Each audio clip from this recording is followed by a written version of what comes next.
Conectados ya con nuestra muy querida Gaby Peroso para conocer las perspectivas que siempre nos trae todos los jueves aquí en nuestro programa de las mañanas. Bueno, vamos de inmediato con Gaby. Bueno, Gaby, primero que nada, bienvenida, como siempre. Gracias, gracias. Oficialmente. En el día de ayer vimos unas declaraciones de Brian Nichols, quien es el nominado por el presidente Biden para ocupar el cargo de subsecretario del Departamento de Estado para el Hemisferio Occidental.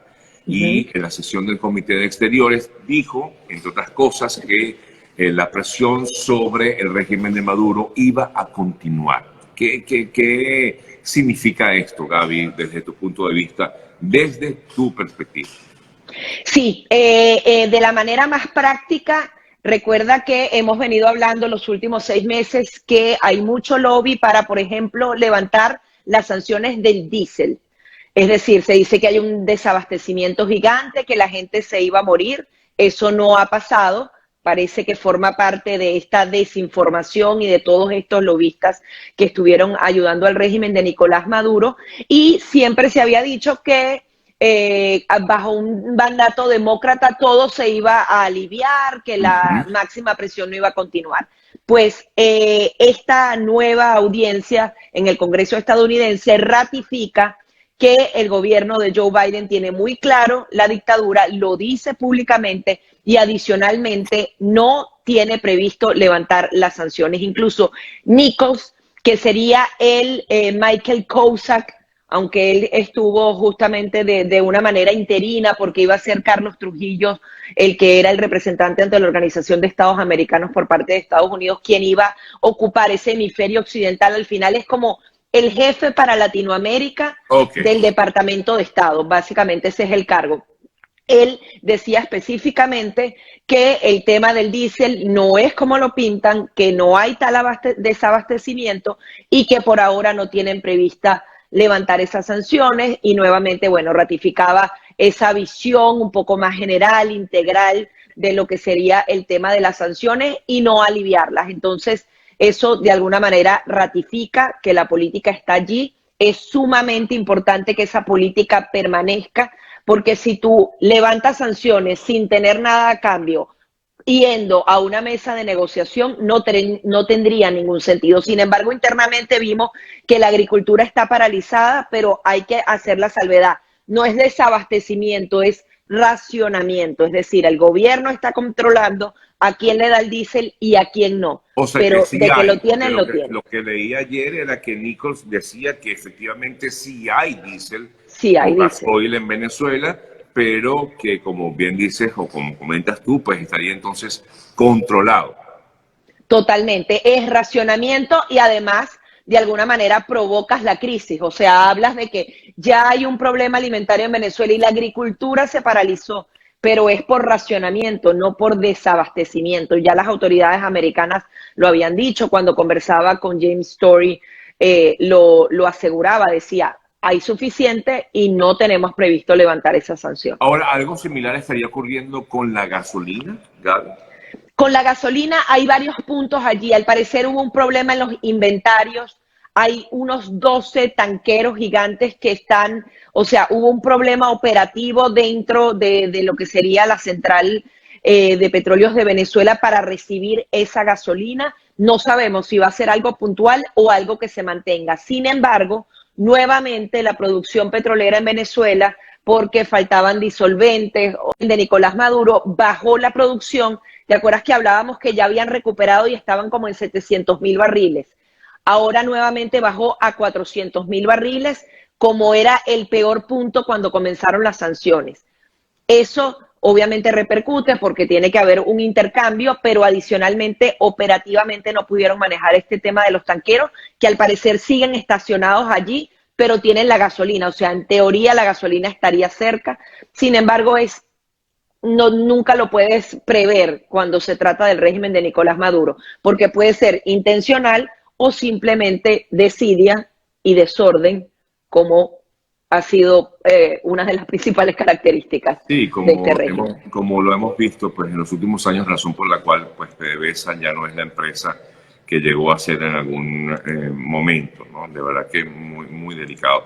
Gaby, ¿qué se dice en los predios de Washington acerca del caso Santrich en Venezuela?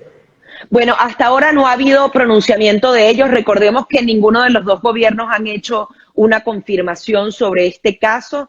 Era importante notar que se había aprobado la extradición para Estados Unidos de esta figura y por tanto hay muchísimas teorías de, primero, si murió o no. Ya Sí, veíamos al comisionado Iván Simonovic, pero sí, si acaso murió, de alguna manera, recordemos que los guerrilleros dijeron que lo habían matado los colombianos dentro de territorio venezolano. sí. Eso tendría unas implicaciones bastante graves. Yo creo que ellos quieren apuntalar a esa versión, por lo menos el régimen de Nicolás Maduro, porque de alguna manera puedes escalar el conflicto armado, puedes tener excusas de que Colombia entró a tu territorio para atacar aún más. Sin embargo, hay otras teorías. Recordemos que luego del proceso de paz, varios disidentes se fueron despegando de todo este proceso impulsado por el expresidente Santos. Y en Venezuela hay como dos grupos de guerrilleros, que era Iván Márquez con Santrich y hay otro grupo que supuestamente ese es el que secuestró a los militares venezolanos. Ahí hay una disputa. Y adicionalmente hay una recompensa por parte del gobierno de Colombia de más de 3.000 millones de dólares y justamente con la extradición realmente era perfecto capturarlo y entregarlo a las autoridades. No sabemos qué pasó porque el diario El Tiempo de Colombia dice que hubo, parece, mucha confusión. Al parecer lo iban a extraer de Colombia, no grupos, ni un gobierno ni otro, sino grupos Sí, sí, particulares que querían, pero hablan de fuego amigo. ¿Qué sí, fuego amigo es ese? sí. Fue justamente los militares que lo protegían.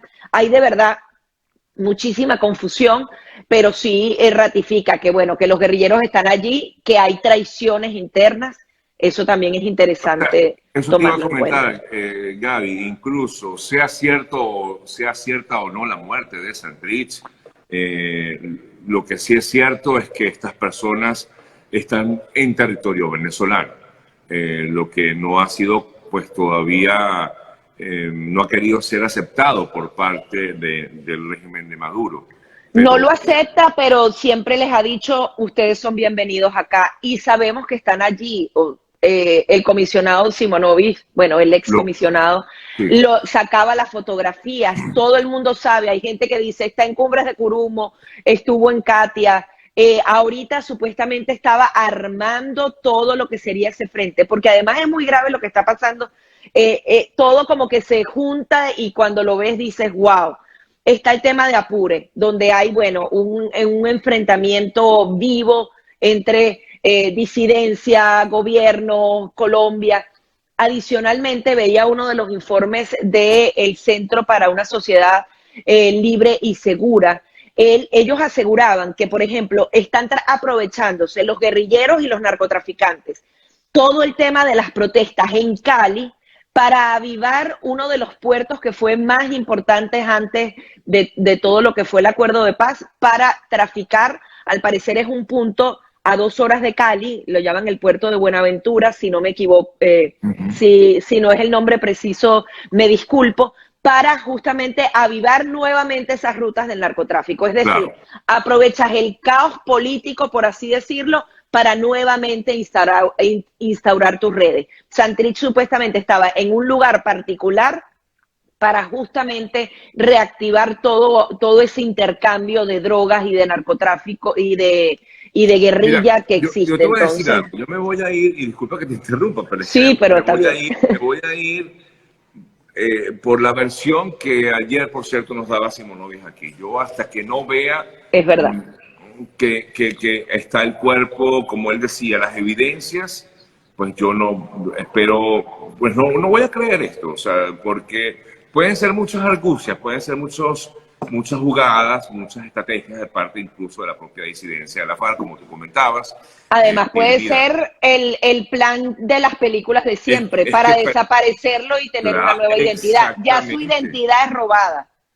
Pero independientemente de eso, todo lo que está pasando al margen, las protestas, lo que está pasando en Cali, que hayan dos grupos guerrilleros dentro de Venezuela enfrentados, sobrepasan la muerte de Santrich como tal. Solo que este incidente, que no sabemos si es cierto o no, justamente saca a la superficie todos estos temas que son tan complicados, porque el régimen de Nicolás Maduro, si de verdad logra seguir deslegitimando al gobierno de Duque, es ganancia para ellos. Si logran Claro. que las elecciones se den, Colombia es nuestro gran protector, recibe a los migrantes venezolanos, es el punto más importante para Estados Unidos. Perder Colombia es, imagínate, regalarle a unos grupos que lo que hacen es desestabilizar la región, un personal militar y policial entrenado como nadie en Latinoamérica.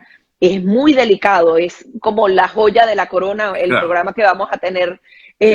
en la tarde va a ser eso, o sea, es la joya de la corona para ambos bandos y el régimen de Nicolás Maduro le interesa mucho y mientras más violencia haya, ellos siempre pueden avanzar y justamente crear ese discurso en contra de el gobierno de Duque.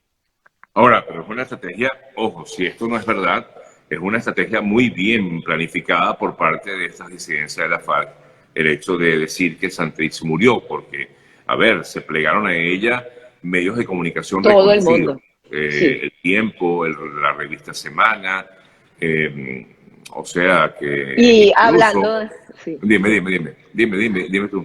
Que hablando de esos medios me impactaba mucho, The New York Times daba la noticia de la supuesta muerte y cuando leías el sumario, es decir, lo primero que lees antes del párrafo de la noticia, la descripción que hacían de Santrich, es que no me la puedo creer. O sea, decían, bueno, este es un hombre que apoyó el proceso de paz, luego se opuso, pero colocaban que era una figura, ¿sabes? Un símbolo del camino hacia la paz a Colombia.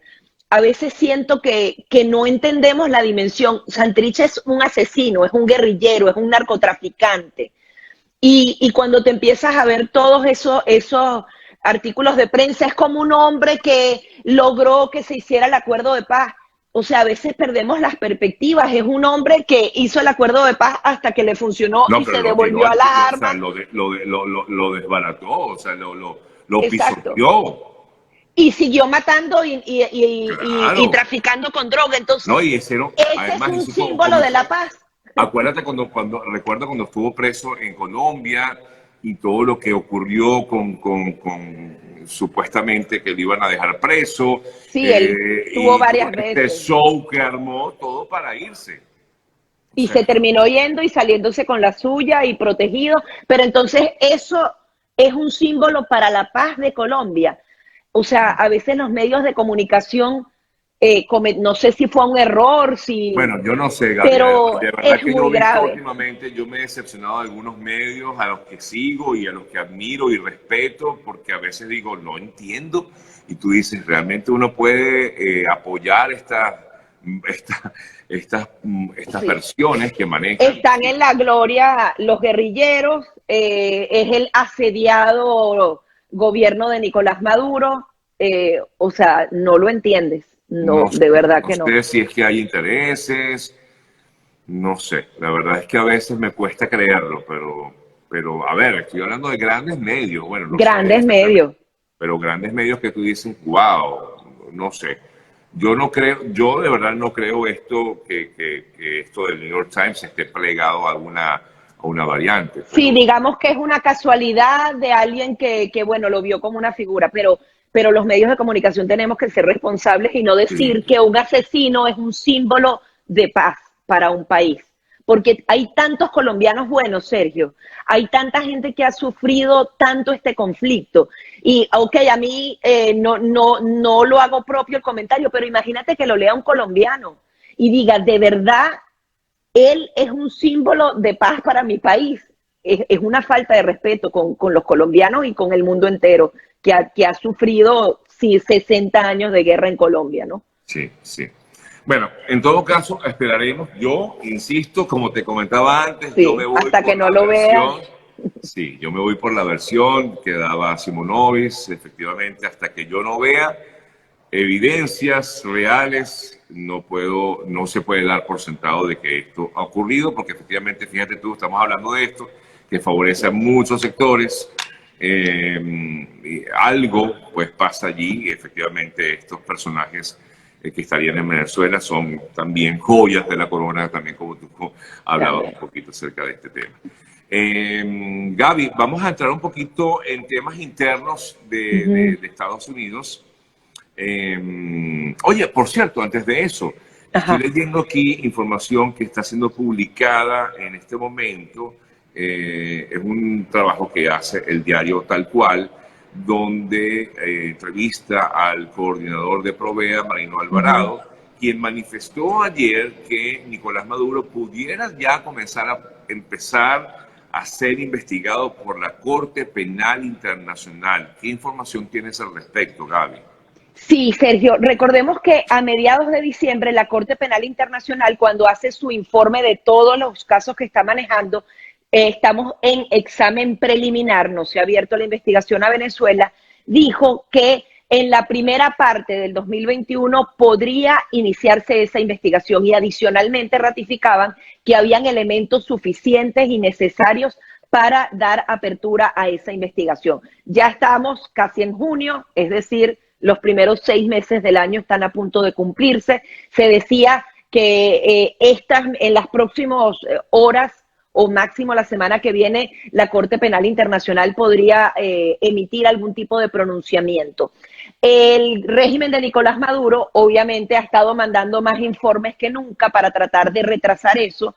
En primer lugar, normalmente la Corte Penal Internacional actúa cuando internamente no se condenan los derechos humanos, entonces ellos actúan. Ellos están tratando de meter algunos casos y decir, sí, estamos investigando las violaciones de derechos humanos que nosotros hacemos y va a haber culpables, pero adicionalmente han estado documentando un gran expediente contra las sanciones contra Estados Unidos, tratando de retrasar. Lo que pasa es que esto ya tiene tanto tiempo, Sergio, que yo creo que ya no lo pueden postergar más. La investigación tiene que iniciarse. Que inicie la investigación no es que en julio, no. O sea, se dice que podría ser hacia el 2024, pero donde se hablan órdenes de captura, porque eso es un procedimiento de investigación, es muy largo. Sin embargo, es una ventana que tendrían ahí los venezolanos. Yo creo que la investigación se va a iniciar. En realidad, esto tiene que hacerse público, Gaby, es decir, ellos tienen que informar. Sí. Ellos tienen que informar que se abre la investigación. Sin embargo, van a haber muchas actas sumariales, o sea, van a haber cosas que no se van a informar, porque obviamente se trata como un juicio, Sergio. Hay partes que son orales y públicas, o que los documentos hay libre acceso y otras no, justamente para preservar todo el tema y me imagino que lograr esas capturas. O sea, si tú andas todo el tiempo informando, de alguna manera previenes a los culpables. Sin embargo, sabemos que en Venezuela la mayoría de los señalados ya está ahí enconchado en Venezuela y normalmente no sale. Sin embargo, bueno, sería una rendija importante para la justicia internacional. Ojalá que esta semana o la próxima la Corte Penal Internacional informe ya definitivamente si esta investigación se abre. Y esto, si bien no da un resultado inmediato, nuevamente le da una etiqueta particular al régimen de Nicolás Maduro. Sería, imagínate, un hombre en funciones, que sería creo que el único en funciones latinoamericano a ser procesado por la Corte Penal Internacional, actualmente de este tipo, y esto obviamente hace que los países también nuevamente tomen conciencia de que no se va a negociar con un señor que se quiere mantener en el poder, que está molestando con un tema de las elecciones, sino que estamos hablando de un criminal que comete crímenes de lesa humanidad, que ha violado reiteradamente los derechos humanos, sube a otro nivel. Si ya el informe Bachelet nos ayudó en la comunidad internacional, pasar a la Corte Penal Internacional es un plus sumamente importante. Oye, por cierto que hablando de esto, vi que hablábamos hace rato de los lobbies y todo esto, el lobby que le hizo el presidente argentino. Sí, que ya el asunto de los derechos humanos ya no era un... No vale, ya... no, es demasiado, eso sí ya pasa. Es un descaro. Además que de alguna manera mentía, porque decía, yo ayudé a abrir la oficina de Bachelet, no la tienen abierta. no tienen ni siquiera rango diplomático, Sergio. O sea, los de Bachelet que están investigando allí, que deberían tener toda la protección del derecho internacional como debe ser, no la tienen.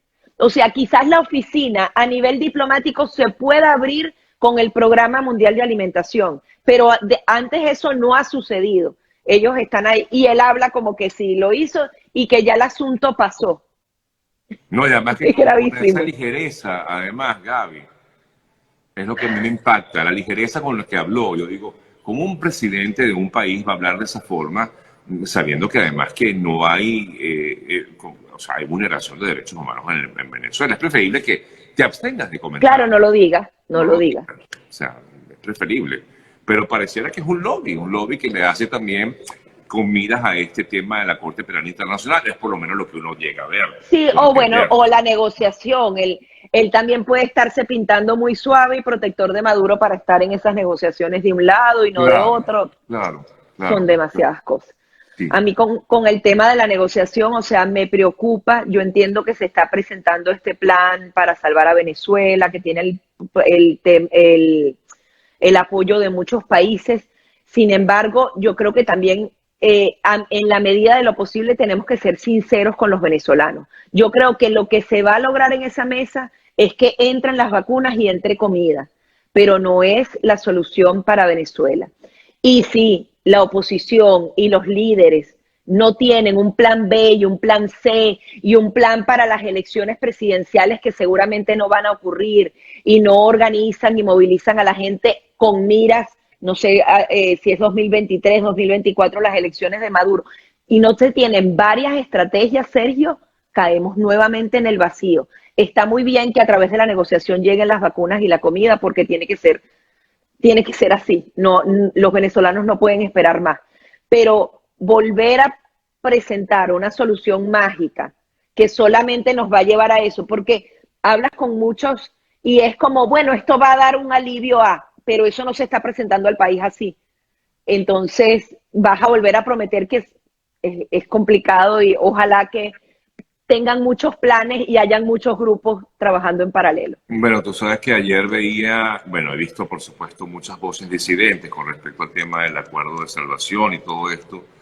Entre otros leía unas declaraciones de Antonio Ledesma, el pues, reconocido que fue alcalde metropolitano, y él hablaba sobre este tema y creo que yo, déjame que la tengo, aquí está. Él decía o alertaba pues, al país que corre un riesgo de un colapso definitivo si no se explica en qué consiste como tal este acuerdo, porque al parecer, de hecho, la semana pasada Gaby, yo hablé con Juan Guaidó sobre el tema y él decía que no era un diálogo, que no era una negociación, que lo que se busca es un acuerdo. Ajá, pero al final realmente no hay una verdadera explicación ni hay una coherencia con respecto a los diferentes actores que quieren como tal este acuerdo, ¿no? No está claro. Lo que no quiero es que se prometan cosas que no se pueden cumplir. Sé que obviamente tampoco podemos ir a una negociación, a un acuerdo, no sé qué, diciendo, bueno, sí, yo solamente quiero esto, Maduro. Obviamente también no sería inteligente. Pero creo que tiene que haber una conciencia de todos y alguien trabajando por el fin mayor, por el cese de la usurpación. Porque si nos centramos en esto y se olvida el objetivo principal que estamos haciendo. Y bueno, ok, vamos a hacer un plan a largo plazo. Esa es la gran diferencia entre el régimen de Maduro y toda la lucha democrática de este país. Ellos tienen objetivos a mediano y largo plazo y no se salen de esa línea. Nosotros no los tenemos. Un día sí, las elecciones. No, mañana vamos al cese de la usurpación. No, mejor vamos a resolver el tema de las vacunas. No. Así es. Lamentable. Bueno, Gaby, te agradezco muchísimo. Debo ir concluyendo. Gracias por permitirme conversar contigo en la mañana de hoy. Por aquí pregunta que si cumples años. Creo que no, ¿no? No, todavía no. En julio. En julio. Okay. Tengo cara de cumpleañera. No sé, debe ser que tuvieron cara de cumpleañera hoy. La que cumplió años ayer fue Albita. Exacto. Así. Bueno, un beso grande, mi Gaby. Gracias Sergio. 1.000.000 de gracias. Y un beso grande. Nosotros ya vamos concluyendo. Despedimos a Gaby y al regreso nos despedimos nosotros. Chao, Gaby. Chao.